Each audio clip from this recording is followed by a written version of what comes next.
حضرت ابن مسعود رضی اللہ عنہ سے روایت ہے، رسول اللہ صلی اللہ علیہ وسلم نے فرمایا، اپنی طرف سے دین میں سختی کرنے والے ہلاک ہو گئے۔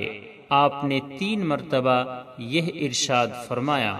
حضرت ابو ہریرہ رضی اللہ عنہ سے روایت ہے، رسول اللہ صلی اللہ علیہ وسلم نے فرمایا، یقیناً دین آسان ہے، اور جو دین میں بیجا سختی کرتا ہے تو دین اس پر غالب آ جاتا ہے، یعنی ایسا انسان مغلوب ہو جاتا اور دین پر عمل ترک کر دیتا ہے۔ پس تم سیدھے راستے پر رہو اور میانہ روی اختیار کرو، اور اپنے رب کی طرف سے ملنے والے اجر پر خوش ہو جاؤ، اور صبح و شام اور رات کے کچھ حصے کی عبادت سے مدد حاصل کرو۔ بخاری۔ اور بخاری ہی کی ایک اور روایت میں ہے، سیدھے راستے پر رہو، میانہ روی اختیار کرو، اور صبح اور شام اور کچھ حصہ رات کو عبادت کے لیے چلو، میانہ روی اختیار کرو، تم منزل مقصود کو پہنچ جاؤ گے۔ حضرت انس رضی اللہ تعالی عنہ سے روایت ہے کہ 3 آدمی نبی صلی اللہ علیہ وسلم کی ازواج مطہرات رضی اللہ عنہن کے گھر آئے۔ ان سے نبی صلی اللہ علیہ وسلم کی عبادت سے متعلق پوچھتے تھے۔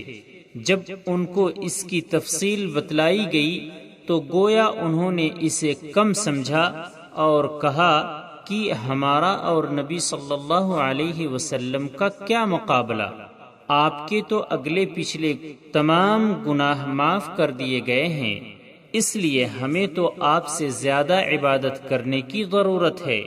چنانچہ ان میں سے ایک نے کہا، میں تو ہمیشہ ساری رات نماز پڑھا کروں گا۔ دوسرے نے کہا، میں ہمیشہ روزے رکھوں گا، کبھی روزے کا ناغہ نہیں کروں گا۔ تیسرے نے کہا، میں عورتوں سے کنارہ کش رہوں گا اور کبھی نکاح نہیں کروں گا۔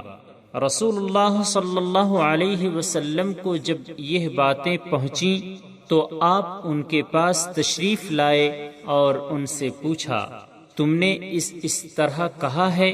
جب اس کا جواب انہوں نے اس بات میں دیا تو آپ نے فرمایا، خبردار، اللہ کی قسم، میں تم میں سب سے زیادہ اللہ سے ڈرنے والا اور اس کا سب سے زیادہ خوف دل میں رکھنے والا ہوں، لیکن میں روزے رکھتا بھی ہوں اور چھوڑ دیتا بھی ہوں، رات کو نماز بھی پڑھتا ہوں اور سوتا بھی ہوں، اور عورتوں سے میں شادی بھی کرتا ہوں، پس یہ سارے کام ہی میری سنت ہیں، اور جس نے میری سنت سے اعراض کیا پس وہ مجھ میں سے نہیں، یعنی مجھ سے اس کا تعلق نہیں۔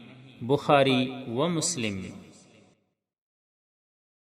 سبسکرائب کیجئے ہمارے چینل اور دبائیے بیل کا آئیکن تاکہ آپ کو ریگولر نوٹیفیکیشن اپڈیٹس مل سکے۔